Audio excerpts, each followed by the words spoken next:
Welcome to Weather Academy this week. Meteorologist Tom Atkins with you. We're going to start out with a little history and dovetail into, well, a little weather history and our topic, which will turn out to be the tropics. But first of all, this is Veterans Day today, so thanks to all our veterans, past, present, and those who may become future veterans. We appreciate your service in this great country of ours. But did you know yesterday, this is the U.S. Marine Corps flag, this was the 245th anniversary of the Corps. So specifically to those who served in that branch of the Armed Force Services, thank you to you guys as well. You know, it was meteorologists in the military during World War II that began affectionately, of course, naming tropical storms and hurricanes after their wives and girlfriends. So that's how we got an all-female list of hurricanes and tropical storms names, which lasted through 1978. And in 1979, they changed them to male and female. And we'll get to that in a second. You know, it's late in the hurricane season.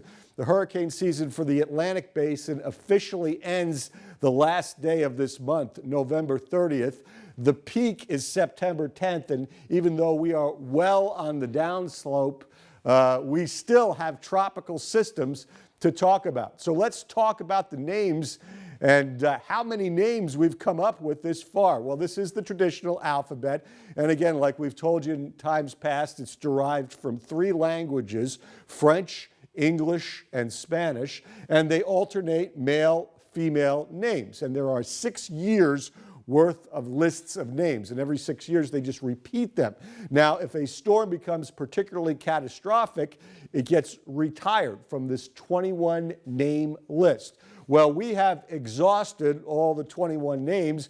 Therefore, we have graduated into the Greek alphabet, and we've gone through alpha, beta, gamma, delta, epsilon, zeta, eta, and we even got to theta. So this is 7 more names that we've added to the 21 original from the list before. Let me count that again. 1, 2, 3, 4, 5, 6, 7, 8 more names. Got to do the math right. So if you add 21 and 8, you have 29, and that is a new record for named tropical storms and hurricanes in the Atlantic Basin. The old record was 2005, where we had 28.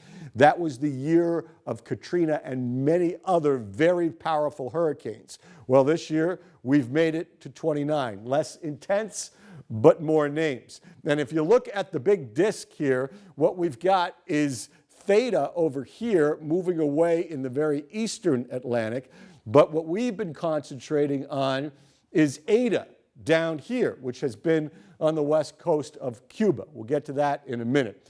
Once again, to become a hurricane, you have to have winds of 74 miles per hour, but you get a name when you are a tropical storm below hurricane status, and that you just need sustained winds of 39 miles per hour. So not all named storms become hurricanes, but Eta was a high category 4 before it went into Nicaragua and the Central American portion of the globe last week. So it was a high 4, and then it went overland, Nicaragua and Honduras, and then it hooked back up to the Keys over the weekend and early this week, and now it's kind of glanced down to Cuba.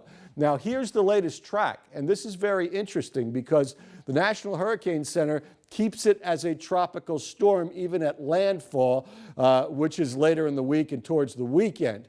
If it stays as a tropical storm, then it's not as bad, obviously, if it doesn't become a hurricane with sustained 74 mile per hour winds. But they weaken it quickly, at least this model does, to a tropical depression once it hits land as you go into the weekend there. We only hope that happens because, you know, this portion of the Gulf Coast has had already 4 named storms and hurricanes. They've had enough damage, so we hope this continues to maybe not weaken, but at least not turn into a hurricane.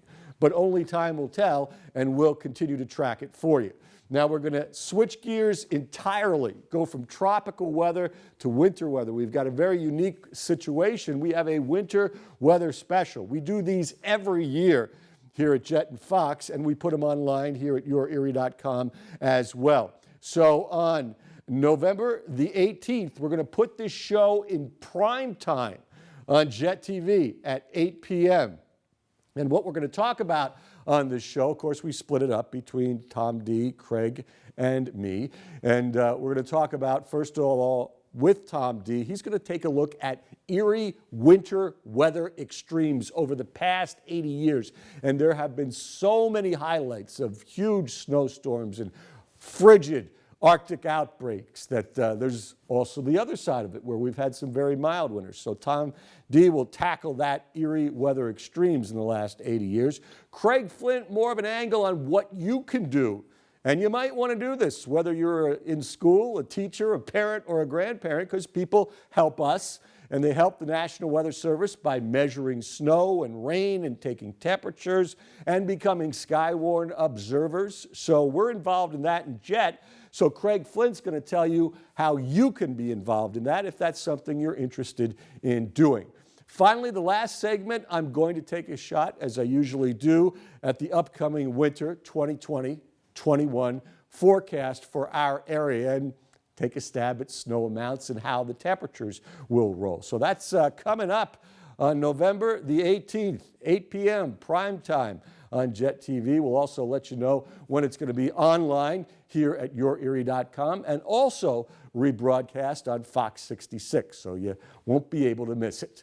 Well, that is Weather Academy for now. One of us will be back next week with more. Make the most of the weather, and pleasure to have you here. Take care, everybody.